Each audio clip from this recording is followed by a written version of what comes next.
Hello everyone, welcome to my channel Buddy Outlook. Friends, आज हम बात करेंगे भोलेनाथ के ऐसे मंदिर के बारे में जहां रास्ते में श्रद्धालुओं को गणेश जी मिलते हैं। गणेश जी पूरे रास्ते भर उनकी रक्षा करते हैं ताकि मंदिर तक पहुंचने में कोई विघ्न ना हो। और इस मंदिर से भगवान राम का क्या संबंध है, ये जानने के लिए वीडियो एंड तक ज़रूर देखिएगा। तो चलिए स्टार्ट करते हैं। भगवान शिव की महिमा अद्भुत है। देवों के देव महादेव के विश्व में सबसे ऊंचे शिवालय में जो भी जाता है उनकी सभी मनोकामनाएं पूरी होती हैं। हम बात कर रहे हैं भारत के उत्तराखंड राज्य में तुंगनाथ मंदिर की। तुंगनाथ मंदिर के विषय में एक प्राचीन पौराणिक कथा प्रचलित है। कथा महाभारत के मुख्य पात्रों से संबंधित है। कथा के अनुसार जब 5 पांडवों पर अपने परिवार के भाइयों की हत्या का आरोप लगा तो अपने भाइयों की हत्या के पाप से मुक्ति के लिए पांडवों ने इन स्थानों में प्रत्येक मंदिर में 5 केदार का निर्माण किया। तुंगनाथ मंदिर को चोटियों का स्वामी कहा जाता है। इस मंदिर के विषय से जुड़ी एक मान्यता प्रसिद्ध है कि यहाँ पर शिवजी के हृदय और बाहों की पूजा होती है। इस मंदिर की पूजा का दायित्व यहीं के एक स्थानीय व्यक्ति को दिया जाता है। भगवान शिव का यह मंदिर तुंगनाथ उत्तराखंड के रुद्रप्रयाग जिले के चोपता से 3 किलोमीटर दूर स्थित है। यहाँ की खूबसूरती देखते ही बनती है। यह सबसे ऊंचाई पर स्थित है। इसकी महत्ता इसलिए भी बढ़ जाती है क्योंकि यह 5 केदारों में से एक माना गया है। कहते हैं कि तुंगनाथ में बाहु यानी शिवजी के हाथ का हिस्सा स्थापित है। यह मंदिर करीब 1000 साल पुराना माना जाता है। इस मंदिर में तीर्थयात्री हजारों की संख्या में प्रत्येक वर्ष पहुंचते हैं। यहाँ की यात्रा दिखने में कुछ दुर्गम जरूर दिखती है, परंतु अनुभव में यह रास्ता बिल्कुल सीधा खड़ा होने के कारण यह यात्री को स्वर्ग की सीढ़ियों के समान सुख देती है। मार्ग में भगवान गणेश के छोटे मंदिर भी पड़ते हैं, जिनके आशीर्वाद से आगे की यात्रा विघ्न रहित पूरी होती है। ठंडी ताज़ी हवा यात्री को थकावट का एहसास नहीं होने देती है। अन्य रंगों के फूलों के साथ साथ यहाँ सफ़ेद रंग के फूल मुख्यतः उगते हैं। दोस्तों, अब बात करते हैं कि भगवान श्री राम का तुंगनाथ मंदिर से क्या संबंध है। भगवान शिव की महिमा अद्भुत है। देवों के देव महादेव के विश्व में सबसे ऊंचे शिवालय में जो भी जाता है उनकी सभी मनोकामनाएं पूरी होती हैं। कहते हैं कि लंकापति रावण का वध करने के बाद रामचंद्र ने तुंगनाथ से 1.5 किलोमीटर दूर चंद्रशिला पर आकर ध्यान किया था। श्री रामचंद्र ने यहाँ कुछ वक्त बिताया था।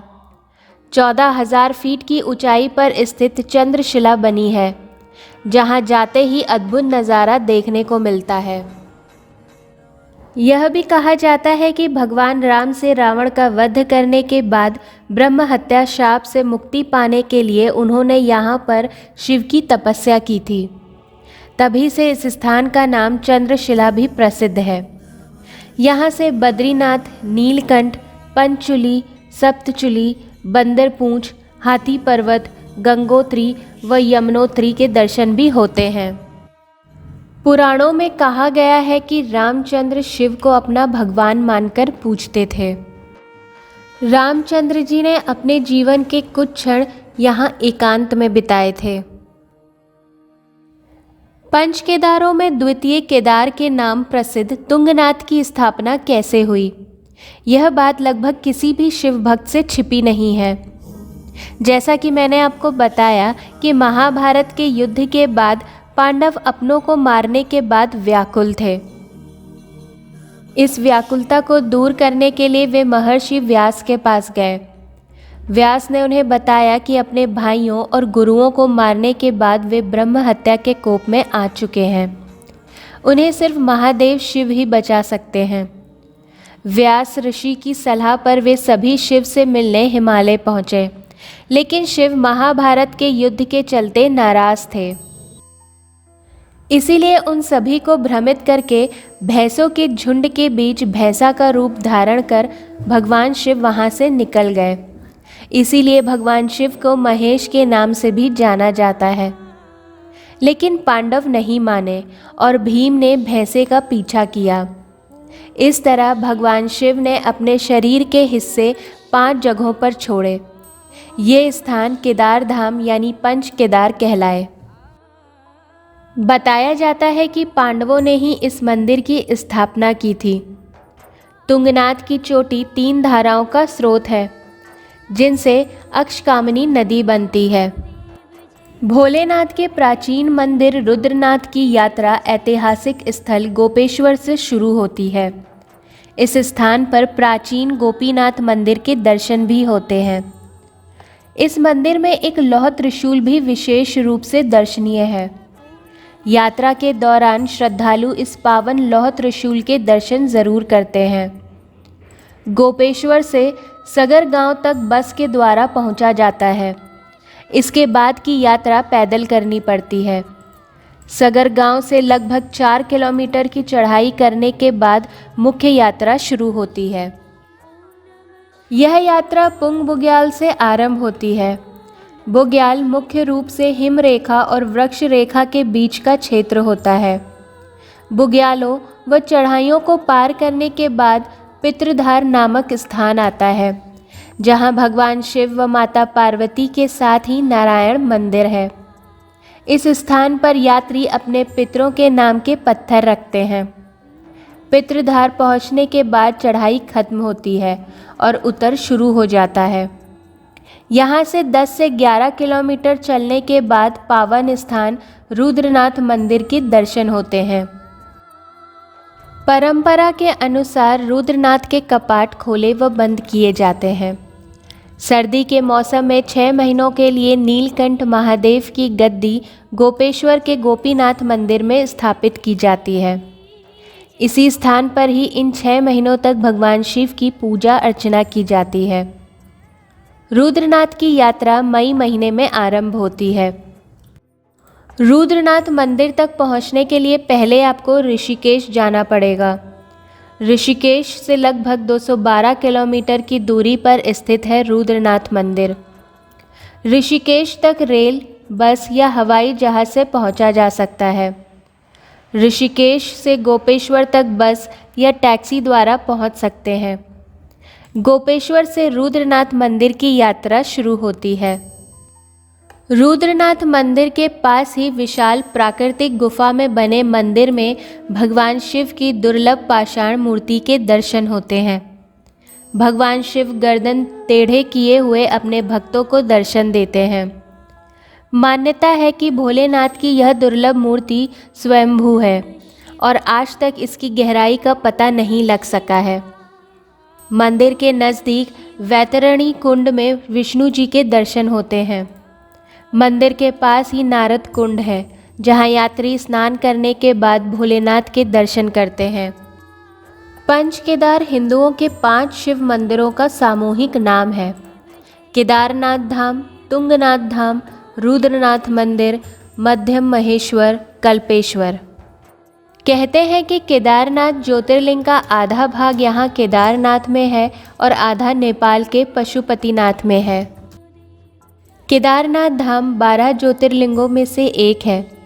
यह 4 धाम यात्रा में शामिल है। महादेव का यह धाम भक्तों के लिए बहुत महत्वपूर्ण है।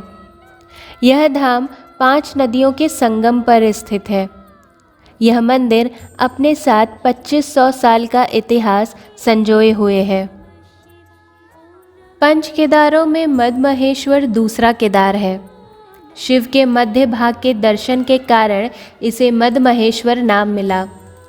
यहाँ मौजूद शिवलिंग की आकृति नाभि के समान ही है। यहाँ जाने के लिए रुद्रप्रयाग से केदारनाथ राष्ट्रीय राजमार्ग से ऊखीमठ पहुँचना होता है। ऊखीमठ से उनियाणा गांव तक मोटर मार्ग से पहुंचा जाता है। इसके बाद रांसी गोंडार गांव से 10 किलोमीटर की चढ़ाई पार कर भगवान मद्महेश्वर के मंदिर तक पहुंचना होता है। यहाँ के लिए दूसरा मार्ग गुप्त काशी से भी है, जहाँ से काली मठ तक वाहन से जाने के बाद आगे पैदल चढ़ाई करनी होती है। 5 केदारों में तुंगनाथ तृतीय केदार माना जाता है। महेश रूप में शिव का यहाँ नाभि से ऊपर और सिर से नीचे का भाग यानी धड़ प्रतिष्ठित माना जाता है। ग्रीष्मकाल से ही तुंगनाथ की पूजा होती है। शीतकाल में यहाँ की चल विग्रह मूर्ति मुक्कुमठ ले जाई जाती है, जहाँ शीतकाल में पूजा होती है। 5 केदारों में चतुर्थ केदार रुद्रनाथ है, जहाँ भगवान शिव के मुखाकृति के दर्शन होते हैं। इसे पितरों का तारण करने वाला श्रेष्ठ तीर्थ माना जाता है। कहा जाता है कि रुद्रनाथ तीर्थ में ही देवर्षि नारद ने भगवान शंकर को कनखल यानी हरिद्वार में दक्ष प्रजापति द्वारा यज्ञ कराने के दौरान देवी सती के दाह की सूचना दी थी। भगवान रुद्रनाथ यहाँ गुफा में विराजते हैं। 5 केदारों में 5वां केदार कल्पेश्वर है, जहाँ महर्षि रूप में भगवान शिव के उलझे बालों की पूजा की जाती है। यह तीर्थ उर्गम गांव में हिरण्यावती नदी के पास है। इस तीर्थ की उत्पत्ति देवराज इंद्र को ऋषि दुर्वासा के श्राप से मुक्ति के लिए कल्प वृक्ष की प्राप्ति से जुड़ी है।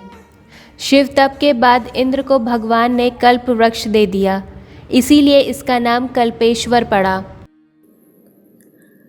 तो फ्रेंड्स, कैसा लगा आपको आज का मेरा ये वीडियो? मुझे कमेंट करके ज़रूर बताइएगा।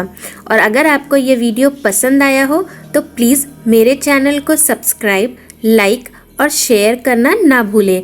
अपने नेक्स्ट वीडियो में मैं फिर से एक इंटरेस्टिंग टॉपिक को डिस्कस करूँगी। तब तक के लिए ख्याल रखिए अपना और मेरे नेक्स्ट वीडियो का इंतज़ार करिए। Till then, do take care of yourself. Bye bye.